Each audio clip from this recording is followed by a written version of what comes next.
Okay. Good morning, everyone. Can you all hear me?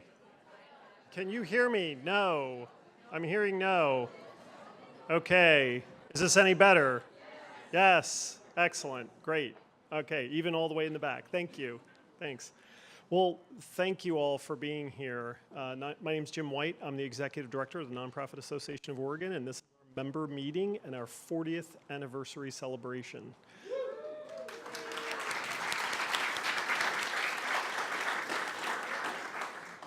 We are live streaming this across Oregon, so I want to be sure to welcome our colleagues from all over the state, and we're going to be hopefully be able to engage with them a little bit in some of our Q&A when we engage with our keynote speaker here in a bit. I want to give a special thanks to our annual meeting sponsors, Beneficial State Bank and Meyer Memorial Trust. Thank you so much for your support. I also want to thank all of our foundations, corporations, individuals who support NAO throughout the year. We have a great support network of resources here in Oregon who are really tremendous in helping NAO and helping all of you in your work. So thank you to all of them. And I definitely and most especially want to thank you, our members. Without this network, we would not be as vibrant of a state, we would not be as important in the way that we're engaging with community, and we would not be able to do the amazing work that we are able to do throughout Oregon to help communities and to move forward these amazing missions. So thank you all. I want to ask you, if you would, refrain from popping the bubbly on your, it's apple cider.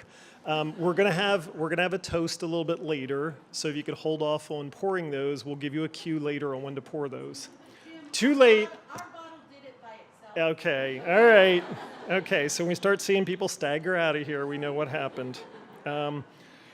I'd also like to take just a brief moment to acknowledge that it's National Hispanic Heritage Month. It began on September 15th, and it's an observance that began in 1968.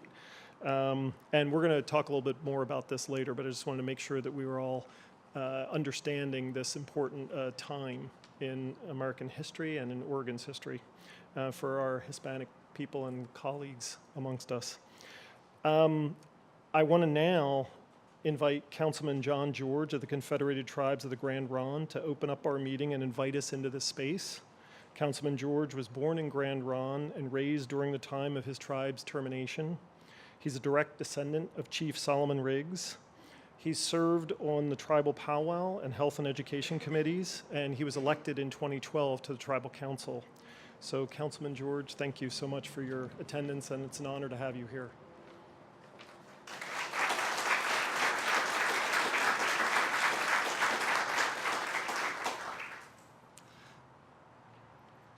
Flahayam, Nikanim, John George, Tyee, Saiwashilihi, Confederated Tribes of Grand Ronde, Naiga Tumtum Shlush Uksan. In our language, we always open up with some good thoughts and stuff too, and to welcome you. So I said, hello, my name is John George. I'm the Tribal Secretary, Tribal Council Secretary for the Confederated Tribes of Grand Ronde, and today my heart is good. And so I thank you for this and this honor to open, the wonderful work that each and every one of you do. And so without you, I think a lot of business and a lot of work in our state could not get done. And I thank you for that, because a lot of nonprofits also are volunteer. And that's the part about it. It is, because I sit on a few nonprofit boards here. I sit on the Oregon Native American Chamber here in Portland too. And so also I sit on the Willamette Falls Heritage Area Coalition, a nonprofit board. We're trying to establish a national heritage site here. It would be the first on the West Coast in the nation. And so we're working very hard on that. They've been working for about 10 years on that board. And so we want to thank you. I've sat on the YCAP board from Yamhill County, Community Action Partnership board. I sit on the End of the Oregon Trail board for the Clackamas Heritage Partnership to work on their heritage things from the settlement that came to Oregon here too. And so, but to mention some of it is that, you know, as Indigenous people here, which we will be celebrating on Monday, is an Indigenous Day for all Native Americans, and we're very proud of that, to be recognized as that. But as the first people of this nation and stuff too, and of the state here too, you know, and how we established, you know, the lands. A lot of the names that you see of the streets and the, you know, and the cities and stuff too are actually named after Native American tribes and their people, or the words and stuff too. We thank the state for removing some of the derogatory names from some of the sites and the mountains and the areas and stuff too. So that is very good in our language. Some of them were very, very derogatory to, especially to our women and stuff too. And so, as we honor in our tribe our elders, our women, and our children especially stuff too, we were very thankful for that. But I know I'm supposed to stay up here short. I can be in very trouble for some of us, and especially I think Michael's watching this. Michael Cherry is our Spirit Mountain Community Fund director, and so she will know that. And Lisa is going to give me the, you know, also. But to say a little bit about Grand Round, we do want to say, and thank you, Tim, for saying that we are very proud and honored to be able to speak before you today and to welcome you to the ceded lands of the Confederated Tribes of Grand Round. Our tribe holds 7 treaties of the Willamette Valley. And so, too, we have the Willamette Valley Treaty here of 1855 here that ceded the lands to basically the city and the metro area here. And of our people of the lower Chinook here, the Multnomah, which is one of the names here in Portland, and our Cascade people for here, so that at our village sites and stuff here along the Columbia River. So we want to thank you. I think under our Spirit Mountain Community Fund board that Michael gave me some information that I can share with you, because she apologizes she can't be here today too, because we did have one of our long-standing community elders pass away this week, and so I apologize too. I will have to leave right after this to attend a funeral. But Michael is our new Spirit Mountain Community Fund Director. Kathleen George, if anybody you know, also was elected to our tribal council last year, and so we're honored to have her sitting on the council with us, and Michael's doing a wonderful job also. And so she let me know that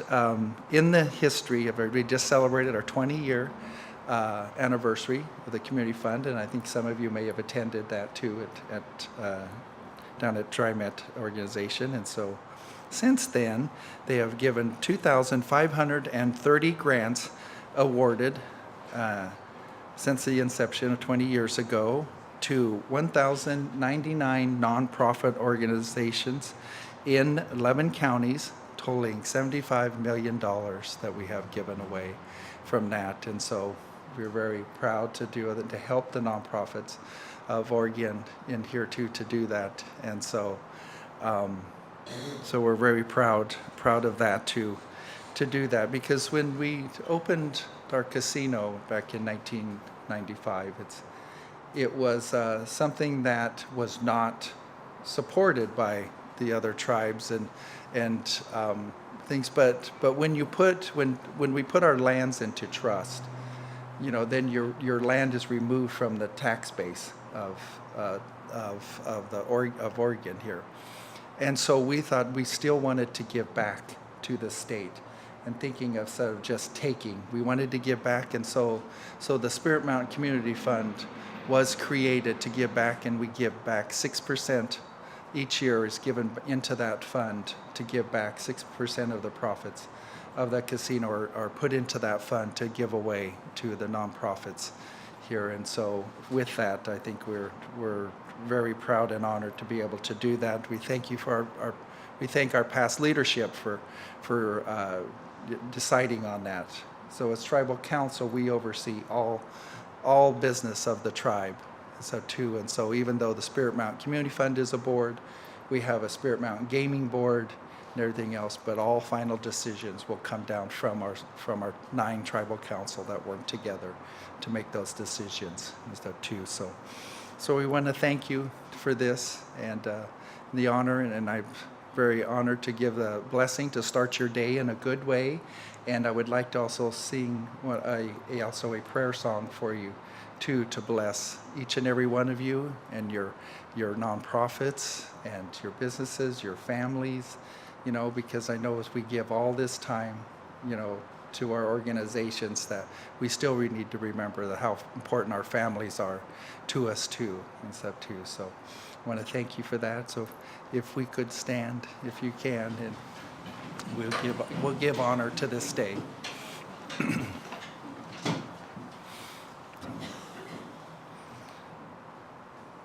Our Sakalihi Tyee, our Creator, and our Heavenly Father, we thank you for this day you have given us.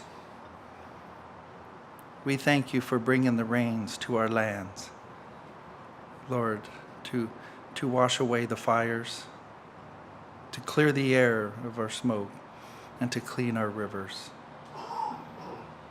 So in this day, as we stand before you, we thank you for the opportunities of our nonprofits in this state.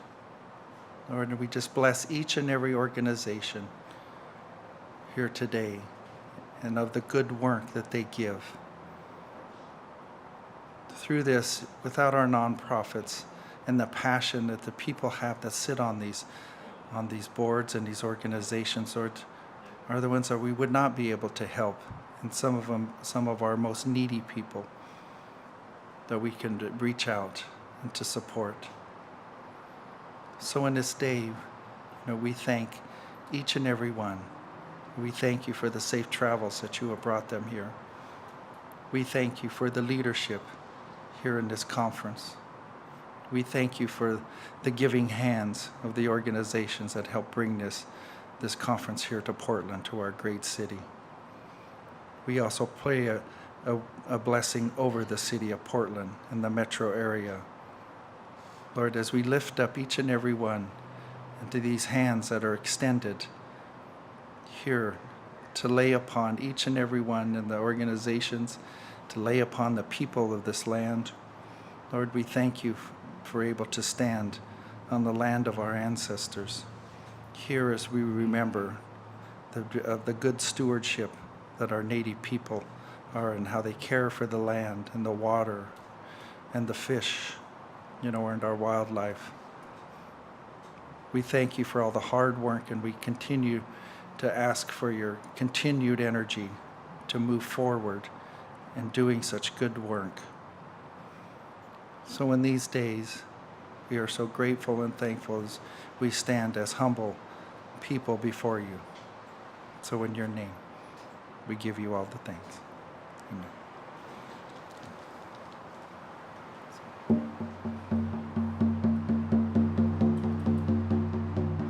Whoa, ho, ho, hey. Whoa, ho, ho, ho, hey. Whoa, ho, yeah, ho, hey. Whoa, ho, hey. Oh,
Hayumasi.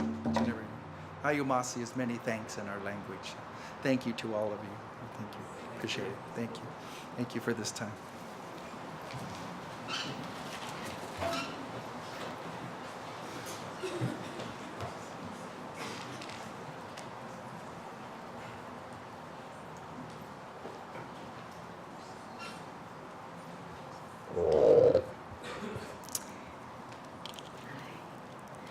Thank you, Councilman George.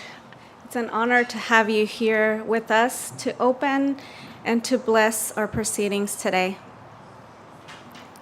Buenos días. Good morning, everyone. My name is Nancy Ramirez Arriaga, and it's a privilege to welcome you on behalf of NAO's board to our 40th anniversary celebration and 2017 annual meeting. I'm proud to be here with all of you today. And to begin, I think it's important that you know something about me as a person and the outlook that I bring to support and the support that I give through my board service. So I want to share a brief story with you. I first learned about nonprofits at the age of 10. What I most vividly remember is the sense of relief that I felt every time I walked through the doors of this new place that felt like home. I was always received by staff wearing big smiles and colorful outfits. I remember the confidence I felt when I spoke while I was there because I could communicate in my first language without judgment or hesitation. And I remember being able to be a child during those visits because there was always someone else there ready and willing to walk my family through forms or systems that I was just beginning to learn and was often expected to interpret and translate for my family. What I remember is the feeling. I remember feeling seen, represented, and supported. And I truly believe that this is what contributed to my ability to thrive in my new home. This is the power of nonprofits. And as diverse as our members' missions may be, I do believe that this is the impact the sector seeks to make, to enrich the lives of all Oregonians. And this is the reason I've spent nearly 2 decades serving through nonprofits in various capacities. But regardless of the titles I've held, I have always been called upon to support necessary change. So I do know that nonprofits have always sought continuous improvement. And I have been around the minds and the hearts of people that drive this commitment. We may not always do it right, and we have to do better. And I know that we want to. So if you would have asked me at the age of 10 what I was going to be doing today, I wouldn't have answered delivering remarks as the first board president of color and the youngest to serve in this role for the Nonprofit Association of Oregon as we celebrate our 40th anniversary.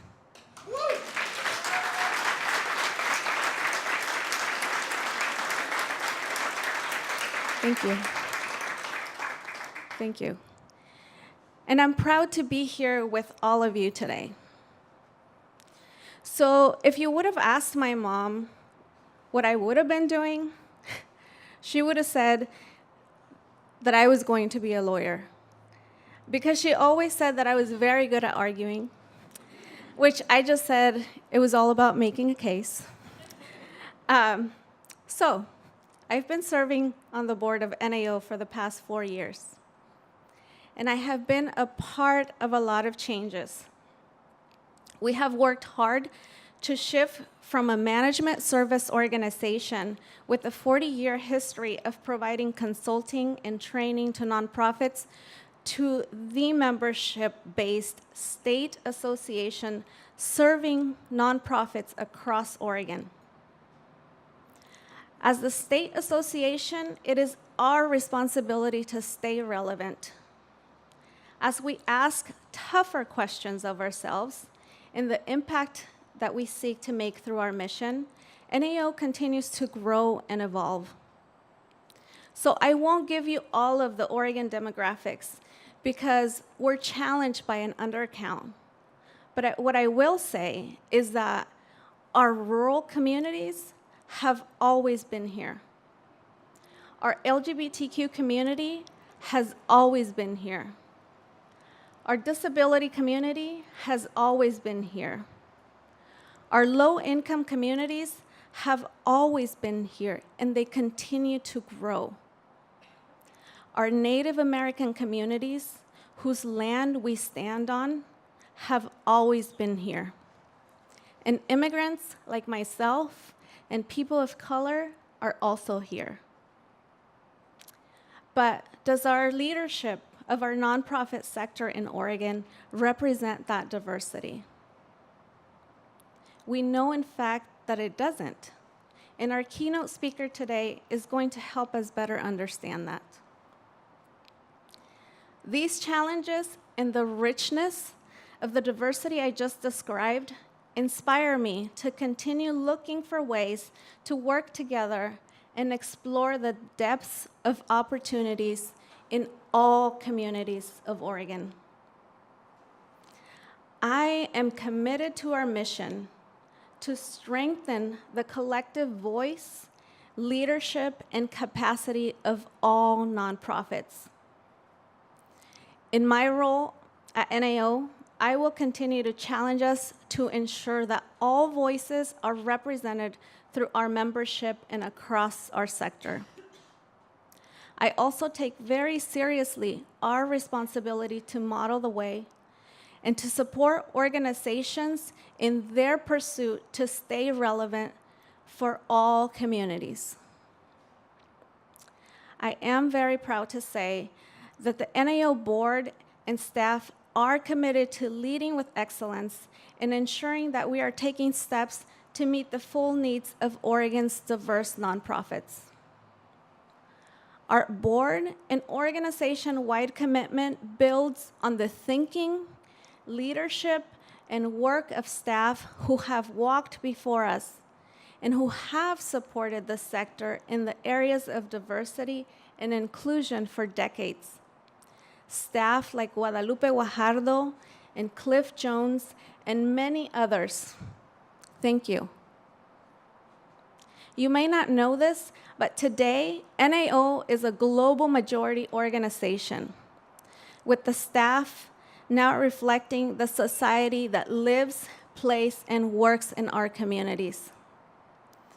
But equity, diversity, and inclusion can't be moved on commitment alone. We must allocate resources, and our board has done just that. We are investing in our learning and lean on the expertise of the Center for Equity and Inclusion, a consulting firm. Because yes, even we need consultants to help us. Diversity, equity, and inclusion also cannot move without strong leadership. So I want to thank Jim, whom we couldn't be more different from each other. Because just look at him. He's slightly taller than I am. But I want to thank him, in all seriousness, for being a very strong partner in this pursuit. He understands that as a white, middle-class, older male, it is critical that he be a champion of this work and a thought leader in the spaces that he's been given access to, as well as doing the hands-on work to create systems change. And as we've engaged in this work for the past year, we've been reminded that while we are ultimately trying to create systems change, we cannot disconnect ourselves as people, and the process of raising consciousness can sometimes be painful. So I also want to extend my biggest appreciation to the full board and staff who have been willing to sit in discomfort. And out of all of this work, we are building the tools for a more inclusive organization and the culture that we believe in. We are developing a clear statement of our equity commitment, and we are focusing our lens to make decisions that will guide the policies we develop to sustain this work. We will share them widely, rest assured, once they are ready. So in closing, to our membership, to our diverse sector, what I want to say is, we see you, we are listening, we exist to support you, and we are not done, but we are accountable to you. Thank you.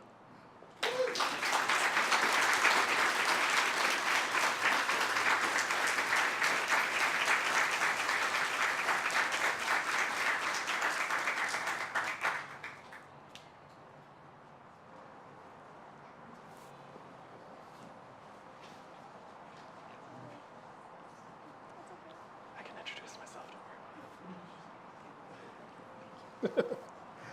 Can you hear me? Is the microphone working? Okay. So hello, everyone. I'm Shawn Feld. I'm co-director of the Building Movement Project, and I'm going to be talking to you about some research that my organization did. Great. On the nonprofit racial leadership gap. And so I have a lot of slides that I'm going to try to go through, so I am setting a stopwatch for myself. Okay, 1 second. All right, so just to get started, I want to give you a little bit of background in terms of who we are as Building Movement Projects. We're a national organization. We do research that is focused on both supporting but also pushing, challenging, agitating nonprofit organizations to be more focused on progressive social change. And so that work happens in 3 main focus areas. So one is movement building. How is it that organizations collaborate, work together to have bigger impact together than they could on their own on behalf of supporting progressive social movements? We also do work on service and social change. So lifting up the ways that human service organizations are honoring and supporting the voice and power of constituents. So the kind of story that Nancy was telling about her early engagement with a nonprofit, that's sort of our ideal of what human service organizations are doing. And we, just a shameless plug, just today we released a new website called toolstoengage.org that has a ton, over 100 resources on there that are in this focus area, how to help organizations engage in a meaningful way with their constituents and clients. And then we do work on leadership.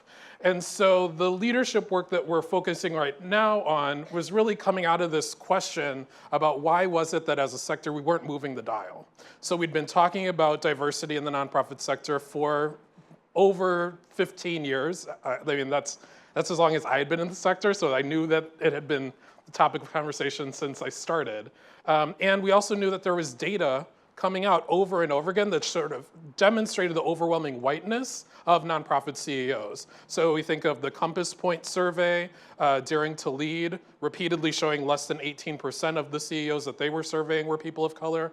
We think of Board Source, Leading with Intent. That survey just came out again for the 9th time, maybe 2-3 weeks ago. And again, they had it pegged at less than 10%. And then on top of it with boards, that boards of directors were even whiter and also weren't even all that concerned about the lack of diversity on their boards. So our question was, we've been talking about it. We also knew that there were programs supporting the leadership development of people of color. Why were we not seeing change? And so we just started out by doing some background research. We did a bunch of interviews with capacity builders, people who had started leadership development programs, nonprofit CEOs, and then we designed a survey because we thought data often is a good way to start a conversation. We knew it would not be the end, but we saw data as a way to start the conversation that needed to happen in the nonprofit sector. So in 2016, we launched this big national survey that asked these sets of questions, and we got it out online. It was an online survey. We partnered with about 15 distribution partners, so national organizations like the National Council of Nonprofits, like Public Allies, like Young Nonprofit Professionals Network. All these organizations committed to distribute the survey. And so we thought that that would be the way that we'd get to 2,000. That was our goal, 2,000 respondents. Well, as you can see, word of mouth ended up just taking over, and we ended up with over 4,300 respondents completing the survey. So we were really excited about this huge data set that we then had to really dig into, and we're able to really slice and dice the data in ways that are really interesting. I want to point out that 63 people indicated they work for a nonprofit organization in the state of Oregon. So while I'll be sharing the overall national story, I'll also provide some parallel data from that smaller sample of 63. So who took the survey? 42% of the sample was people of color. Now this is kind of close to what the country actually looks like. And on top of it, when we looked at some data from the Bureau of Labor Statistics on the charitable sector, the percentages of African Americans, Asian Americans, Latino respondents was very close to what BLS had. So in a way, the nonprofit sector workforce maybe doesn't look like the overall population, because we know that those percentages don't look like the overall population. It's more like 15+% of the population is Latinx. But in any case, we were really excited about the diversity of the sample. And then we also were looking at, well, what explains the lack of opportunity or the lack of access? And oftentimes the explanation that we were getting was that, well, people of color don't have the educational background to move into top-level senior positions in organizations. Well, when we looked at the data, there wasn't a big difference. There were not big differences. In fact, it was interesting that our sample of people of color had more people who had terminal degrees. So then we thought, well, maybe people just are concentrated in different positions. Well, that's true. There are not many people of color in the CEO role, but there are a lot of people of color in senior manager roles. So when we collapsed CEO and senior management, then things start to look the same again. So it's not really about roles that people are currently in, aside from the top levels. And then we thought, well, maybe people of color don't want these crazy jobs, because being a CEO is not all that fun. But when we looked at the sample, we found out that people of color actually had a higher degree of aspiration to lead nonprofits. Now this is, again, people who are not already in the CEO role. Fully half of the sample of people of color said, yes, I would like to be a nonprofit CEO. Now, this actually is not new data. Other surveys, particularly looking at younger people of color in the nonprofit sector, had found a similar pattern of higher degree of aspiration on the part of young people of color in the nonprofit sector. But why is it that 10 years later, this still sort of surprises people? We did focus groups last year, and we covered up the pie chart, the identifier of the pie chart, and over again, people assumed that half of white respondents were the ones who aspired to lead nonprofits. So the other thing is that people know that the problem is systemic. When we ask people to indicate their level of agreement with a variety of explanations for why there might be a lack of access, people generally went to executive recruiters not doing enough to have a diverse sample. Now, some follow-up interviews with executive recruiters found that, well, some executive recruiters may have a diverse pool, but they are not measured or tracking their placement. So maybe we need to change the question that we're asking recruiters. But also, predominantly white boards don't support the leadership potential of people of color. Now you see the gaps between people of color and whites start to get bigger as we get to this piece around organizations often rule out candidates of color based on perceived fit of the organization. Has anyone heard that term, organizational cultural fit? So really dangerous idea, because it's so nebulous that it's really just a container for our biases. And so I think people of color recognize that this idea of cultural fit was a way that people were being weeded out of the selection process. And on top of it, race really is a factor in advancement. When we asked people to indicate what factors had contributed to their advancement in the nonprofit sector, track record at work, everyone feels like, yeah, that's a positive. Schooling and education, overall, a positive. But when it comes to race and ethnicity, over a third of people of color indicated their race or ethnicity had had a negative impact on their career advancement. And I'll share with you some write-in responses that, that relate to those particular barriers on the part of people of color, that again, people are seeing their race as a barrier to advancement. So when I share all of this data with people, basically that there aren't differences in terms of education, there aren't differences in qualification, and yet there is a lack of access, and that lack of access is due to systemic and structural barriers, frankly, racism. Some people say, well, duh, what did you expect? And then other people are like, well, are you sure? Does the data really say that? And I think you won't be surprised to know who is saying duh and who is asking more questions. So I want to pause and give you a little bit of some of the parallel data from the Oregon sample. So in terms of the respondents by race in Oregon, we ended up with basically the same 60-40 split, white versus people of color. And then, you can see that first the African American is larger, Asian American smaller, and then Latino is roughly the same as with the national sample. And then with the education, the title there is wrong, but with the education, you can see that it's interesting, at least with the Oregon sample, that a larger share of the white respondents had bachelor's degrees. So that's interesting, but again, we're just talking about 63 people. And then with the role, you see the same pattern. There's not a huge gap, again, when we collapse CEO and senior managers. Now, I'm gonna do this experiment with you all. Who wants to lead nonprofit organizations in Oregon? Which one is people of color and which one is whites? Who said, 41% said yes, they want to lead a nonprofit. Were those white respondents or people of color? People of color, yes. So it is, though, interesting that it is a lower percentage. And what is up with half of white people in Oregon saying, definitely, I do not want that job? However, I do also want to point out that there's a much higher percentage of people of color in Oregon saying that the race had a negative impact on their advancement. This was pretty shocking when you think of 35% for the national data overall compared to 57% for the Oregon sample. So that was surprising for me when I looked at the data. So I want to acknowledge that there are some real needs and real supports that people of color are looking for and need in the nonprofit sector. So, and as I'd mentioned, we did gather some write-in responses about the negative impact of people's race on their advancement. And so here's a response from a multiracial man about the hierarchy in the organization, where people at the top of the organization tended to be white, line staff tended to be people of color. And even though this person identifies with the constituency and the client base of the organization, that's not seen as an asset.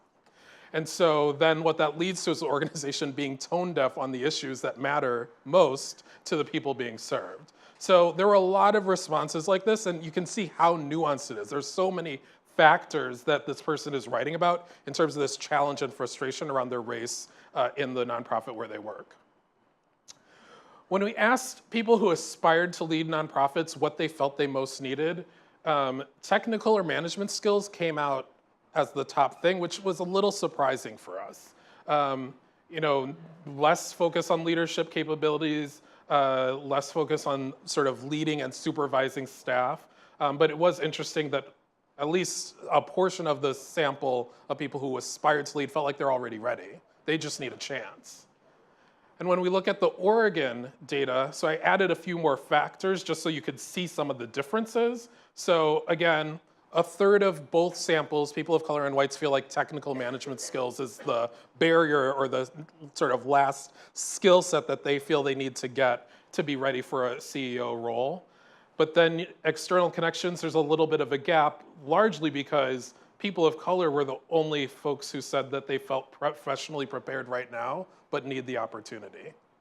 So again, this piece around there's something different about the Oregon sample compared to the national. And then also this piece at the bottom with leadership capabilities, where 20% of aspiring white leaders felt that what they needed was more support around their leadership capabilities, but people of color not feeling like that was as much of a barrier.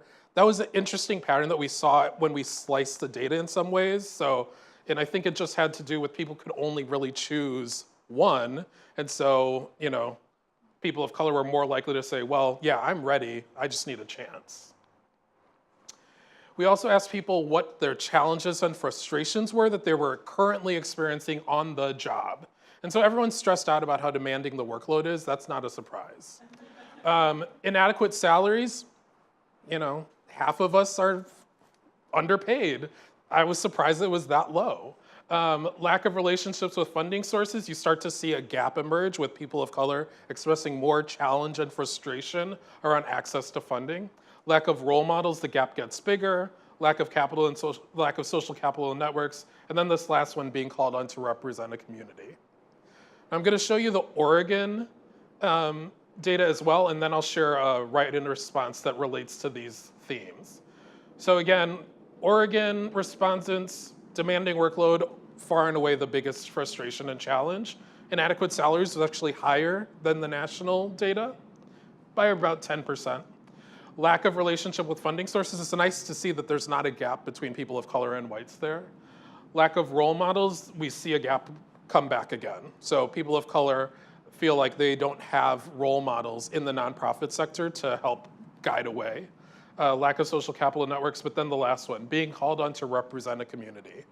So this tendency of being called on to represent for your entire community is a frustration that had come up in other qualitative research that we had done years ago, where people of color who were young CEOs of organizations talked about being asked to be on every board because there's only so many African American CEOs who are then recruited to be on boards, asked to provide free advice to foundations and then not getting the grant anyway, things like that. And so here's one of the write-in responses about this pressure of being called on to represent for the community. This idea that being Latino is the only skill that the person is seen to have. It's a really deep frustration around being tokenized, but also around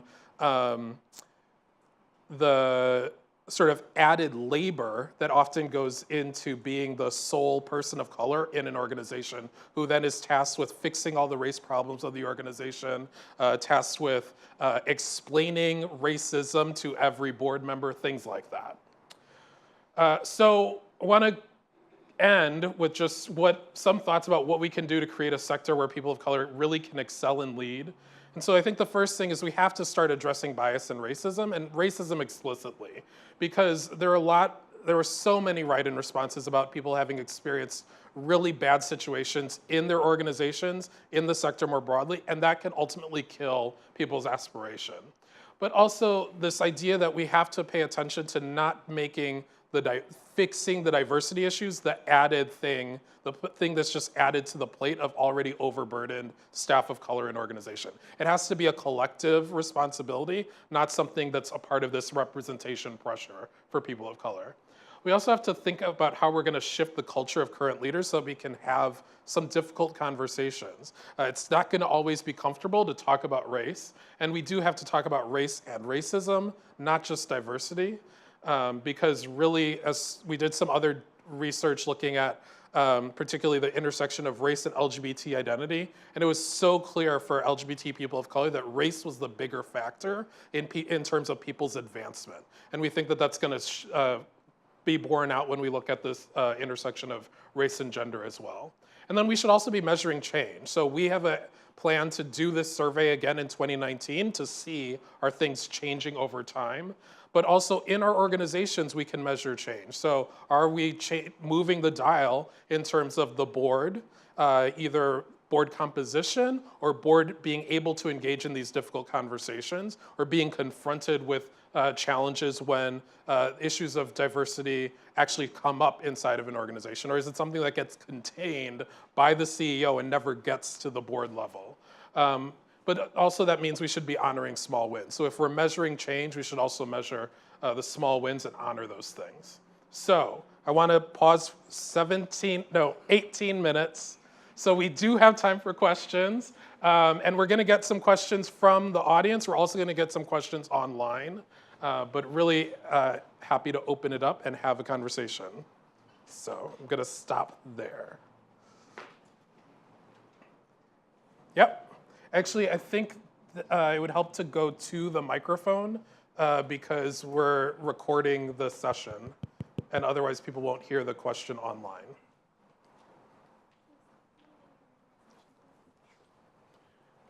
My name is Bill Blank, Habitat for Humanity, Columbia County. And my question is, when your studies, did you take into consideration the rural areas and the populations and the makeup of those areas and the difficulty of acquiring or trying to get people diversity when there is very little diversity in a community? Mm-hmm. So we did gather zip code data, so that's how we know what states respondents were from.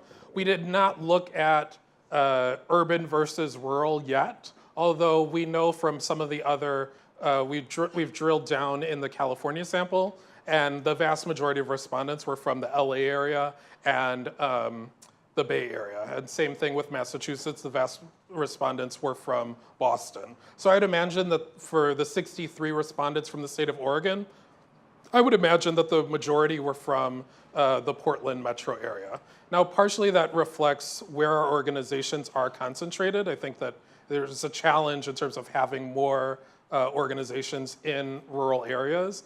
But to the point of not having a diverse organizational staff when the surrounding community is not diverse, I think that the piece around having difficult conversations about race, even if those conversations are not directly focused on the issues of race or the lack of issues of race in a particular geographic area, I think is still important because of the sector that we're in and the conversation that's happening nationally. I think the more important thing is for an organization to look like the constituency being served. So because it's organization based in a rural area, I think it's more a matter of, does the demographic of the leadership more closely match the client base? It's not about forcing organizations to be diverse if it's not realistic and doesn't match the surrounding geography. But I do think that regardless, even in rural areas, we can be pushing these important conversations about race and racism because it's a national issue. It's not just a particularly local thing. If we have other questions, you can come to this microphone or that microphone across the room. We would love to hear from you, any of you who have questions for Shawn today. We also want to acknowledge our live stream audience that is calling in from around the state. And if any of you have any questions, please write in and let us know.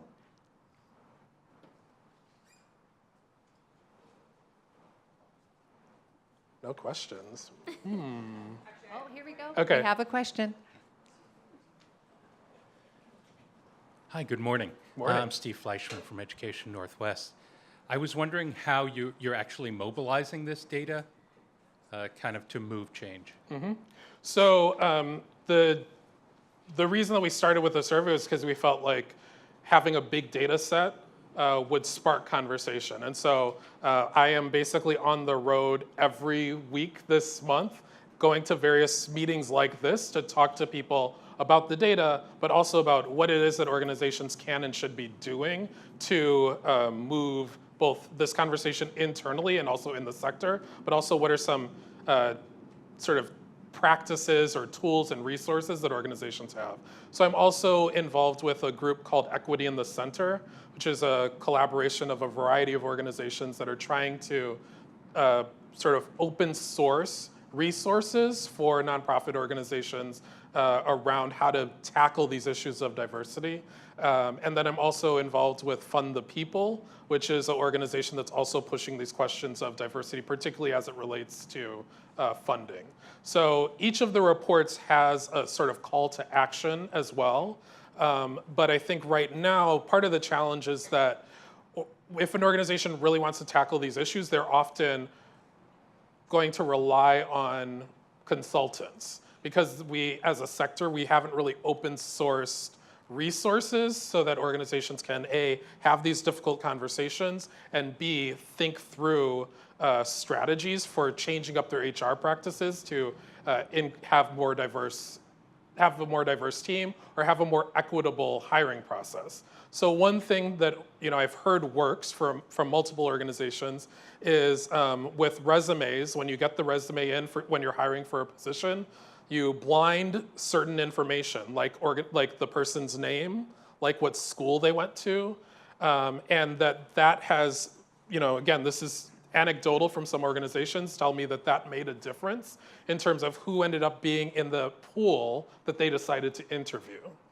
Another thing that I've heard works, and although this is hard, when an organization realizes that the sort of application pool is not as diverse as they wanted or needed, they decide to put a hold on the hiring process so that they can open it up and ensure that they get a more diverse and representative set of applicants. But I know that this is hard work for organizations, and as organizations, we often don't have robust HR systems and robust HR infrastructure, and so this can be a real challenge, but I do think that at least blinding name and school and then having an explicit conversation with the hiring committee about bias and understanding our implicit biases can be a way to start.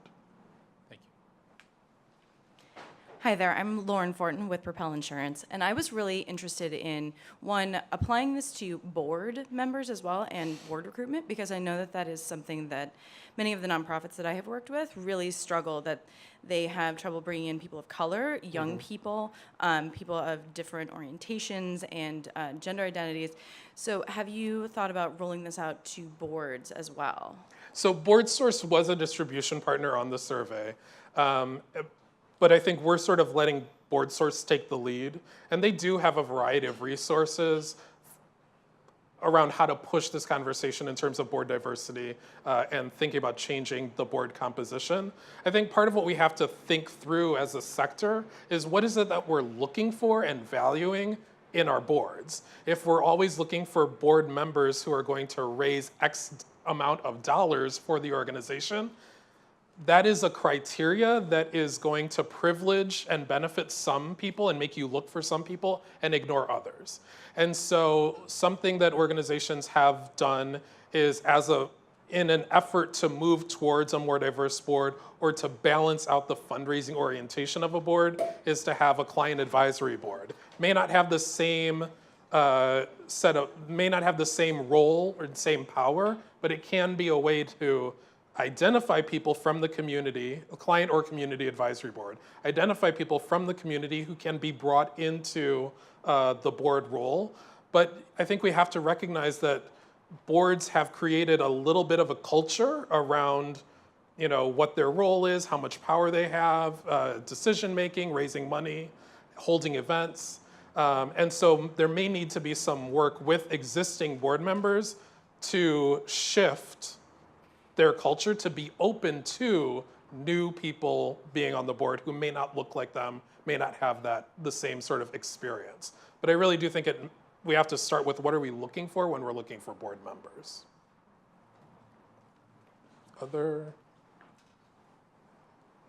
Any other questions? Okay. Hi, I'm Marina from Open Signal.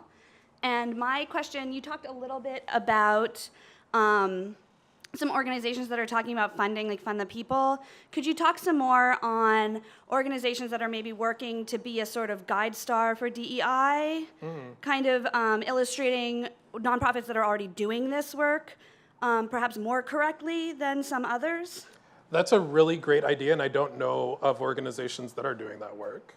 But it is a great idea. I think that one thing is that we know that there's a lot of data out there about organizations in terms of staff composition, board composition, that's gathered and held by funders. We don't have a sense of how that data ends up being used to inform decisions around grants. We also know that information isn't really made sort of publicly available. Now, I don't think that should be the only thing that organizations are measured on, though. And so I think GuideStar is great.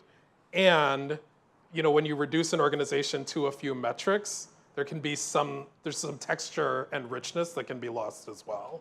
So I wouldn't want to just look at staff composition or board composition as a measure of like organizational quality. But I think GuideStar is collecting some of that data now. I think they've started to make that shift in orientation so that they're asking organizations to provide it. I don't actually know how that data is being used either by funders or by GuideStar though. But it's a great idea. Thanks. Susanna Morgan, Oregon Food Bank. I think that we as nonprofit professionals have a huge bias to move to action. So of course we're moving into tactics. What do we do with this information? But I think it's really important for us to sit with what has changed about our understanding of the world based on your presentation, Shawn. And so I would love to just sort of hear from you. What was your huge aha? As you did this research, what really surprised you? Well, you know, it's sort of crazy, but when I was looking at the data, and I have a co-director and we have a team, so when we were looking at the data, we were looking for differences. We were looking for differences in qualifications, difference in readiness between white respondents and people of color. And when we didn't find it, we looked again, you know? And I think partially that was because so many of the explanations that we had heard from the 36 interviews that we did before we launched the survey were largely in this mode of, well, yes, bias is an issue and people need more training. Or, you know, well, education really is the barrier because people don't have access to, because of student debt and the cost of higher education, people don't have access to the kinds of degrees that they need to be a CEO of a nonprofit.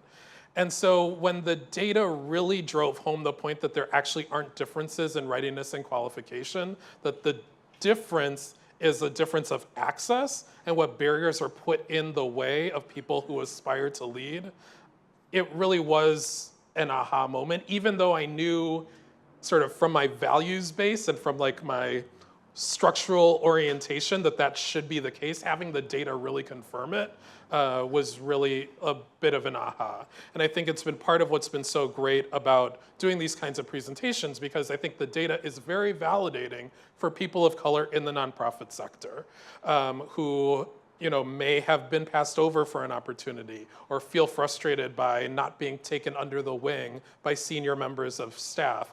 And I think, again, it's not that people are bad people. It's just, you know, these biases are so ingrained that we just miss opportunity to cultivate and honor and support the leadership of people who are already in our organizations and want to be leading and moving into those more senior roles. Well, first of all, thanks for your presentation. It was very enlightening and just really fascinating to see all that data. I was curious, you were talking about changing expectations in terms of board recruitment for, you know, diversifying boards also involves maybe changing the way we think about what we're looking for in a candidate. And I was wondering if you think that how, in that spirit, how we could also change recruitment of leadership. Like how can we change our expectations of what we're looking for in a candidate, or what are the things we should be thinking about that we're not thinking about now? Yeah. Well, I think one thing is that this came out in the focus groups, less in the data, but people of color that I talked to who had sort of been up for those top jobs were told, well, you know, we're just worried that you don't really have the fundraising experience. And that's, you know, really important part of the CEO role. And so we're not sure you're actually ready for that job. And so then the person of color says, well, so then I went and got a training on fundraising and it didn't make a difference. And the reason it didn't make a difference was because fundraising actually wasn't the criteria, right? Like the criteria was our funders are white and we think our funders are going to be more comfortable giving money to someone who looks like them. And so, you know, I think as organizations, we have to have those conversations in a way that is much more real and authentic. And that if an organization really wants to support the leadership and advancement of a person of color inside of their organization, but they recognize that there are biases that their board or their funders are going to have about that person, then it's incumbent on the current leader to figure out how to make a way for those people to not be a block on the next leader's aspiration. And so I do think that there's much more responsibility that we have to be putting on current leaders of organizations.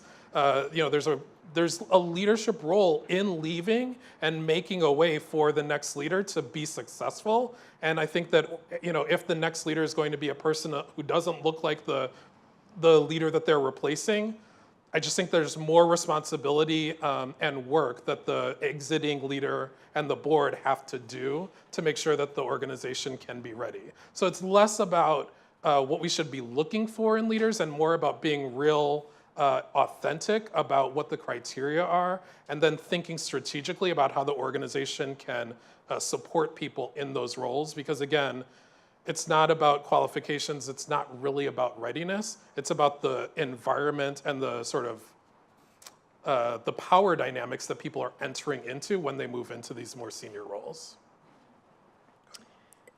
Good morning, and thank you for your presentation. My name is Chris Droon, and I am with Maybell Center for Community.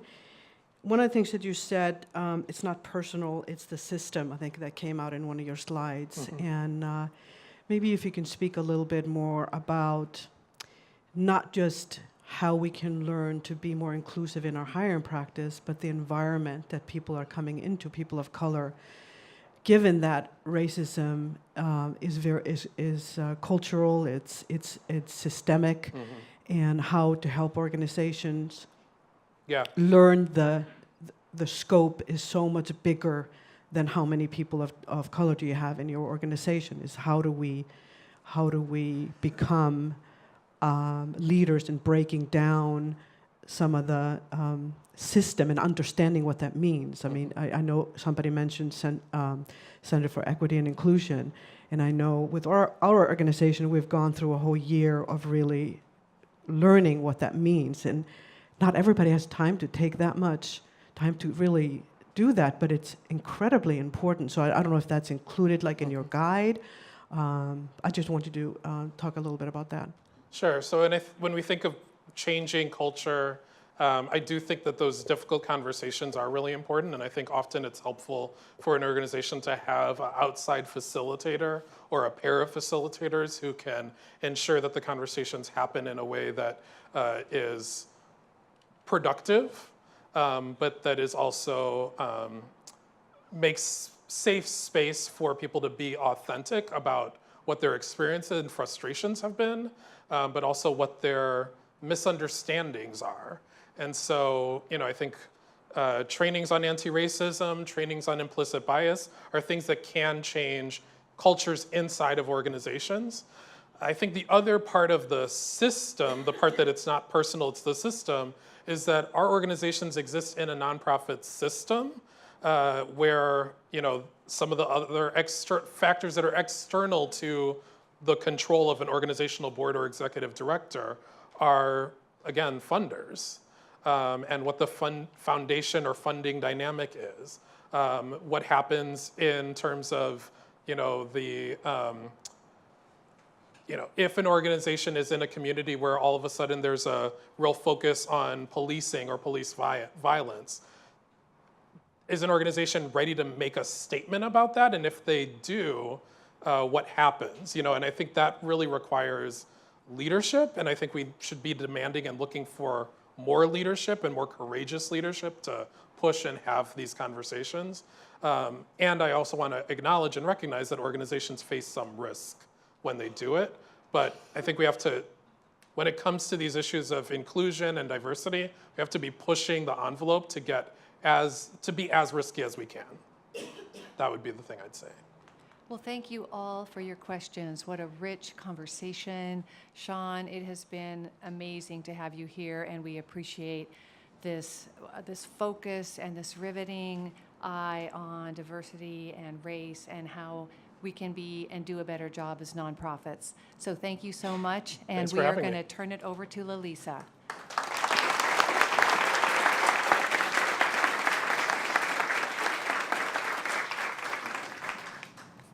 Good morning, everyone. How are you guys doing? Good. And thank you, Shawn. That was a great discussion. And Susan, thanks for wrapping up for us. Really appreciate that. So My name is Lalisa Hall, and I'm the Director of Membership Communications and Advancement for NAO.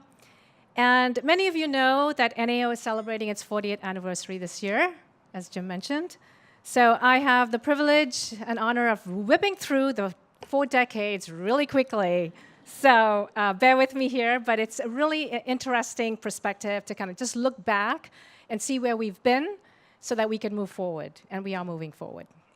So, taking us down memory lane. I need some music. Shall we do da-da-da-da-da? Okay, decade 1, 1977 to 1987.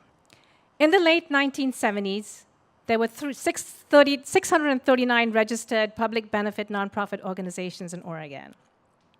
The times, they were a-changing.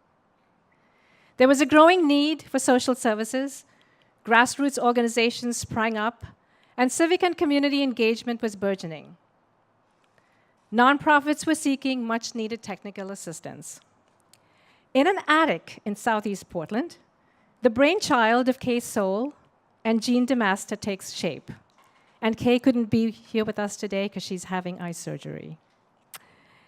40 years ago, Technical Assistance for Community Services, NAO's predecessor, was born. 3 staff members share an office with Kay's adorable Dalmatian.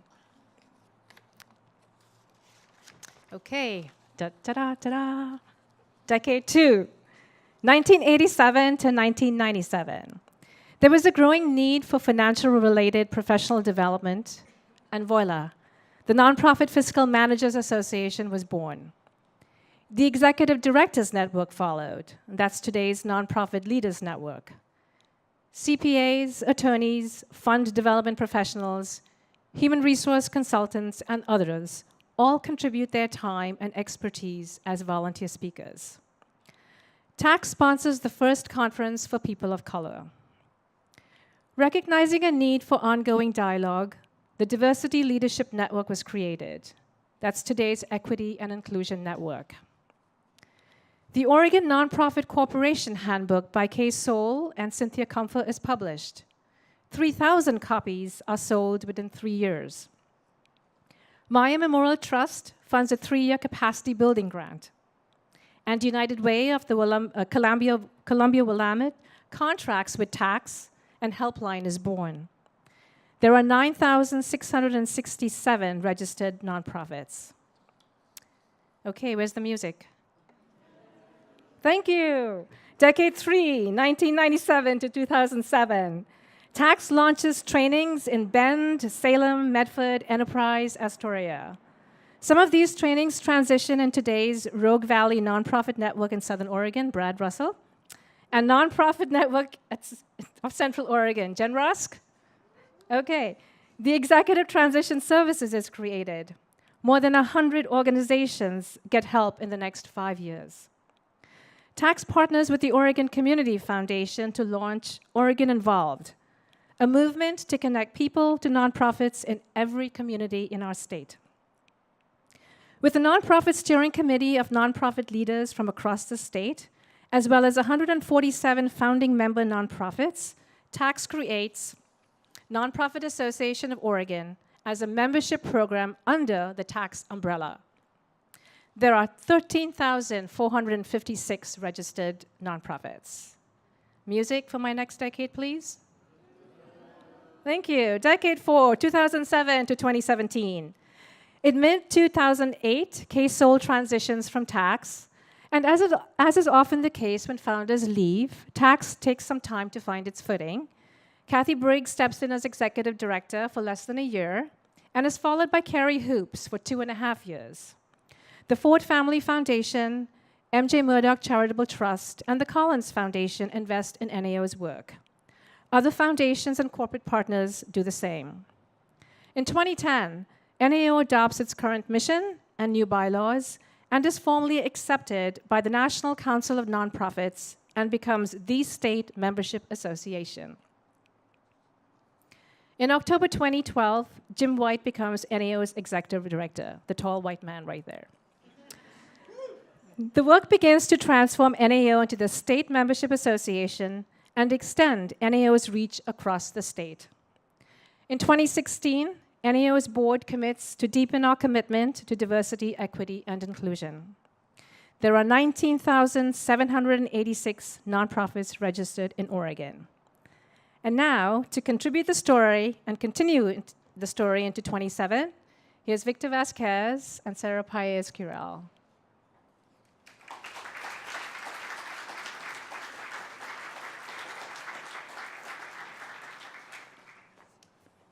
Good morning. Thank you for being here this morning. I know everybody came in early. You notice that everyone's taking a short amount of time to do their presentations. I was told that I had 4 minutes, and I have a hard time saying good morning in 4 minutes. So I've decided I'm going to stay on script and stick to the plan. So Jim started getting nervous right away. So anyway, I wanted to talk about a couple of areas that you may or may not know we do, but most of you know NAO is an organization that provides technical assistance and capacity building. But beyond that, we also do advocacy. And so over this last year, NAO has been an important player in the advocacy role. Part of it is that what we want to do is add strength and voice to the nonprofit sector through that advocacy. And our approach is to build capacity in that area through training, technical assistance, and support to to develop the leadership to move in that direction. Our intent is to expand basically our internal and external capacity in that arena through that collective development. NAO convenes organizations in a manner that encourages nonprofit sector's ability to participate in advocacy efforts and in a way that it will impact the entire sector. This past year, NAO alerted nonprofits to significant and concerning shifts in funding priorities at both the federal and state level that would have impacted support to our communities, and I would say impacted in a negative way. We collaborated with other organizations to build and support coalitions and defeated 3 separate initiatives in the Oregon legislature that would have created unnecessary constraints to the nonprofit sector. NAO has been and will remain a central actor on issues related to misguided attempts to repeal the Johnson Amendment and cut crucial programs that support our communities. Most of you that have worked with NAO know that primary focus of ours is diversity, equity, and inclusion. At this point, I would like to mention that we have 2 staff members that are out today, Cliff Jones and Alexis Millay, who are both doing diversity, equity, and inclusion training in Grants Pass. So it's something that we're doing way beyond Portland Metropolitan. We're moving toward and expanding into the rural areas. A good example is when the terrible harassment and killings took place by white supremacists in the Portland metro area. NAO was quick to respond and collaborated with the Asian Pacific American Network of Oregon to condemn these horrible events. It's something that we constantly monitor and watch over, not just in acts, but in policies and events that we believe will have a negative impact on our communities, because our approach really is to look at, and I think our board chair said it very eloquently, is that we have to think about all Oregonians. This is not just race, but it's also all of the other groups that we have served through our nonprofit sector. Membership is the other issue. In 2010, NAO became a membership organization. Since then, we've been alive and well and growing. The last number I got is that we have 1,665 members. 1,165 of those are nonprofit organizations, and we have 486 affiliates. Our web activity has also increased over the last year, 4.7%. But that really amounts to 196,448 contacts on our webpage. So we are getting a lot of visibility, and we kind of test it to see if we pop up whenever we're doing searches, and we do rise to the top. So we are getting a lot of activity, and we're getting activity from groups that we hadn't seen come to NAO in the past. We're beyond the 2 areas. We're also expanding and aggressively expanding to eastern, central, and southern Oregon, including the north coast from Astoria to Tillamook, and we've done projects in Ontario, Salem, Eugene, Medford. You're seeing us more and more across the state. as a member of NAO, you can expect consulting services to be with you, to work with you, to create opportunities to develop effective inclusion nonprofit leaders, to look at receiving training on diversity, equity, and inclusion, you can expect us to constantly adjust to the demands of the sector. So we're constantly looking at what we hear from you, what we think you need, and we try to stay out in front of it in the way we approach our technical assistance capacity and consulting work that we do with you. You will find that our members will give you thoughtful, meaningful services, and that we have a team that is constantly trying to stay abreast. And I'm pretty sure I'm over my 4 minutes, so I'm going to transition to Sara that will really go in more detail in a couple of things that I would think you will find very exciting that we're doing here at NAO now. Sara. Good morning. My name is Sara Curiel Paez. I'm a senior consultant and the director of LACE for NAO. And as many of you know, we're well known for training or professional development. Last year, we did more than 150 trainings across the state. We also had 5,800 participants. We deliver from webinars, small workshops to cohorts. Right now, we have 2 cohorts, one in the southern region on equity and inclusion, and one that is called Rural Organizations Leading Change in the northern coast from Astoria to Tillamook. I'm also very excited to share with you that this year we shared 2 Spanish trainings on equity and inclusion in Washington County. And we strive to hear your needs and deliver those trainings that are most valuable for you. I also want to acknowledge right now that we have 2 tables that are part of associate consultants with NAO. On table number 5, we have our LACE associates, and on table number 4, we have our associates.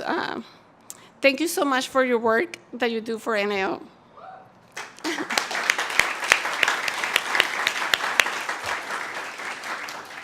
In addition to professional development, we also do technical assistance and capacity building through our consulting unit. This year, we did 13 executive searches, 83 organizational development consultancies, and 15 interim executive directors or development directors. We also engage in very special initiatives that we believe they have a great impact. We have a group of Latinas called LACE. This group formed 6 years ago, and now we have 22 members, and we're able to do trainings across the state from South, Central, and the Northern Portland metro area. These are amazing women who not only have the education and the professional experience, but they're really committed to providing the service that nonprofits need and to make Oregon an extraordinary place to live.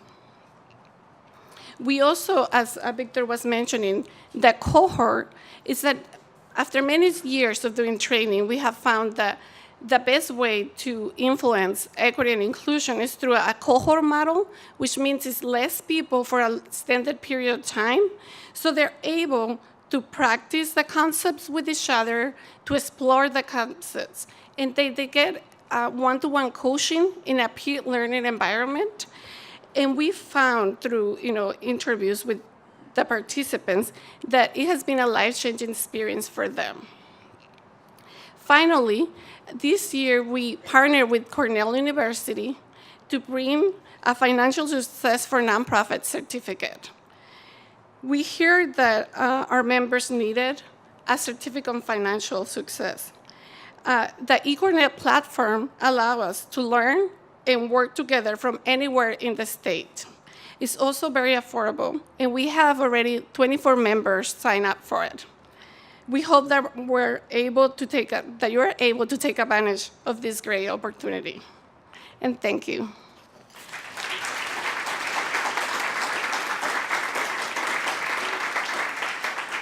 I'm going to turn to Chris Otis, a board member and the chair of the nomination committee.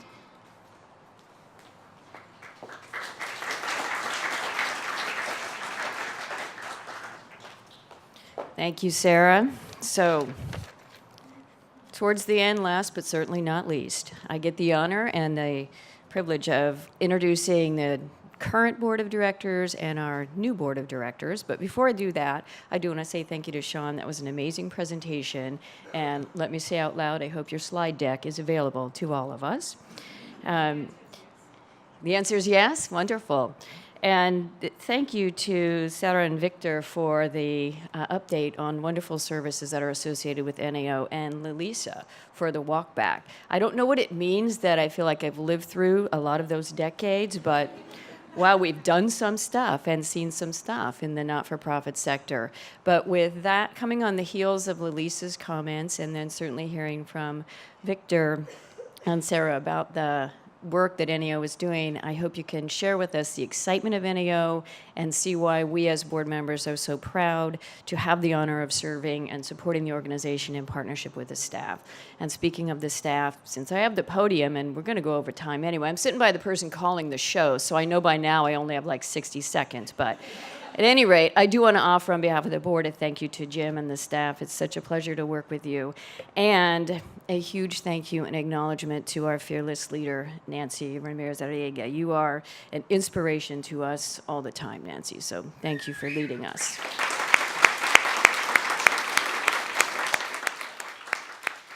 Okay, so it says here when I call your name for returning board members and introduce then our new board members, we're so excited to bring into that and under the tent of NAO, that you're supposed to stand and remain standing, so do as you're told. And hold your applause, though, until we get to the end, because we are rounding the bend here, and I'm waiting for the wrap-up sign from Lilisa. Okay, so without further ado, let me first introduce our current and or returning board members. So Kathy Collins, Treasure Valley Relief Nursery in Ontario. Marilyn Hartzog from Portland, who is a consultant here in the metro area. Celeste Hill Thomas, Mid-Columbia Health Foundation. Is Celeste here? I didn't think I'd seen her. She's from the Dalles, so Celeste, if you're listening, we're all shouting out to you. Chris Crank, who is a community member from Lake Oswego. Ian Lombard, is Ian here? Community member representing from Dundee. Kendra Morgan, who's with Shangri-La in Salem. Michelle Neal, friend and buddy of mine. I know she's a consultant here in Portland. She is actually not here this morning. Me, there I am. Although that's a pretty old picture. Mac Pritchard, are you here, Mac? I didn't think he's where? Florida, all right. I'm sure he's listening, though. Who's with Pritchard Communications, also from Portland. Nancy Ramirez Arriaga, our fearless leader, representing as a community member from Portland. Jen Rusk, I know you're here, who's a consultant from Bend. Brad Ruskell from YMCA in Rogue Valley. Matt Scott, National Indian Child Welfare Agency from Portland, and Claire Seguin, who's Oregon Housing and Community Services from Salem. So those are current and returning board members. And now on behalf of all of the current board members, we are super excited to be welcoming 4 new board members to the mix. Richard Young, Portland Gay Men's Chorus from Portland. Richard, hi, haven't even laid eyes on you yet. Welcome. Eduardo Moreno from the Northwest Health Foundation. Welcome, Eduardo. Carla Penn Hobson, I think she was not able to join us, who's with Self-Enhancement, Inc. here in Portland, and Leah Sevi with the Oasis Crisis Center from Gold Beach. Welcome, Leah. So our board of directors stands before you, happy to serve.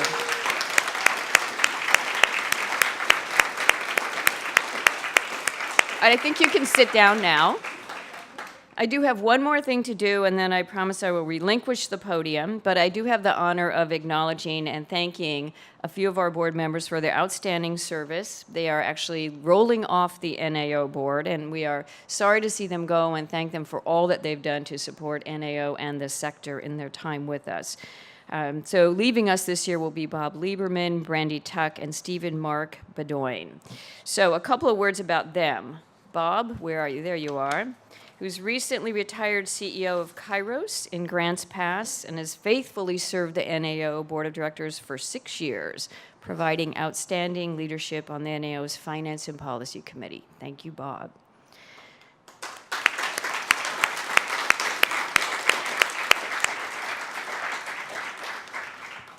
I think if you I was could supposed to come up. give you something. Yes.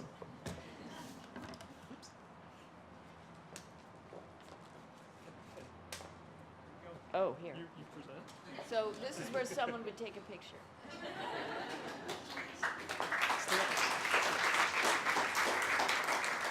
Brandy Tuck. Brandy is the CEO of Portland Family Homeless Solutions and has faithfully served the NAO board for 6 years and provided amazing and outstanding leadership as the chair of NAO's Public Policy Committee and most recently the ad hoc chair of the Social Committee for the board. So thank you, Brandy.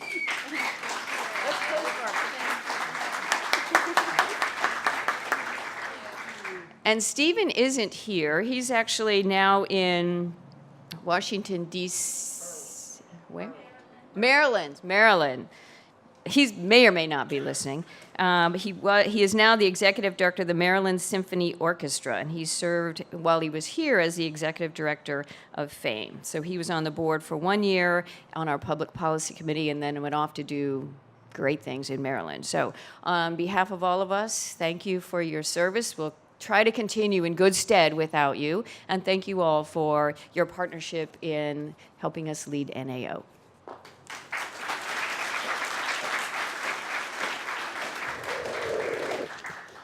Yep, you can see the difference between Nancy and I now a little bit more prominently.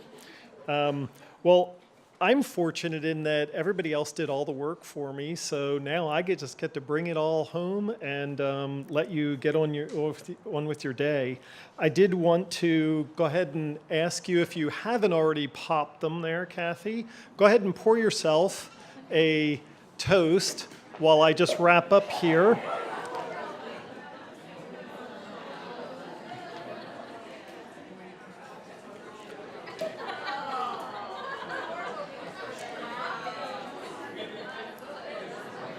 As you're doing that, I'm going to just also ask, if I could, I want to, of course, acknowledge our amazing staff.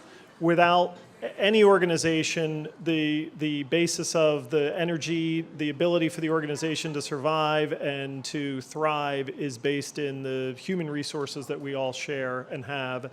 And I'm very fortunate to have a team of incredible people who work together to bring the kinds of support and training and technical assistance and work on advocacy on all of your behalf as our members and broadly for the whole sector. So what I'd like to do is, if I could, I'd like to call out the names. Thank you, Bob. That was very kind of you. Woohoo.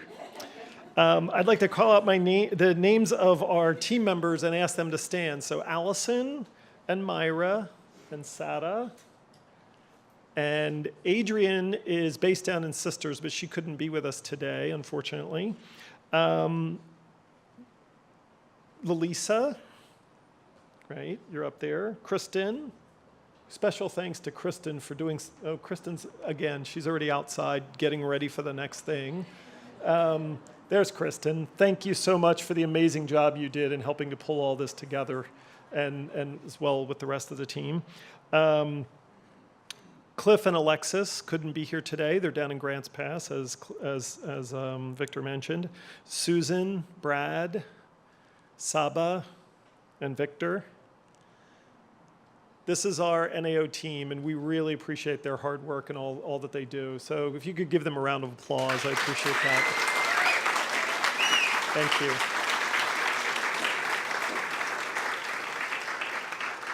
As Sada and Victor mentioned, we also have some of our amazing associates from our LACE team and our Executive Transition Services team, our Development Directors team. So we really appreciate the hard work that they've done. So thank you as well for all that you do.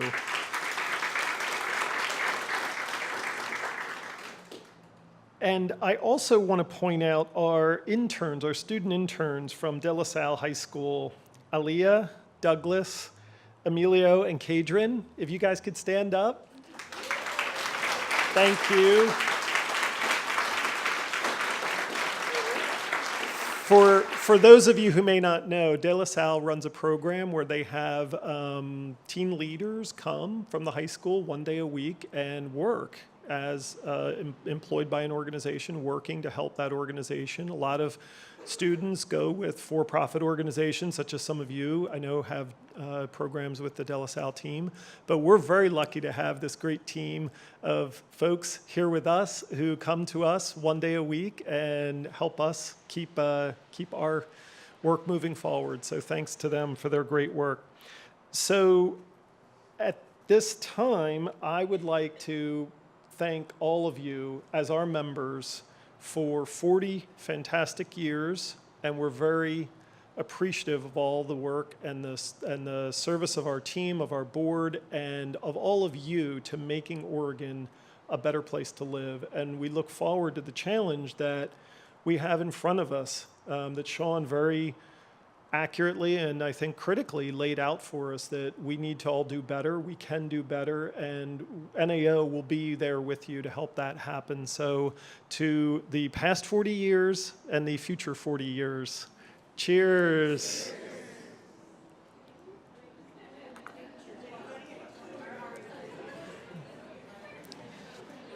And with that, I officially bring this 2017 member meeting of NAO to a close. Thank you so much.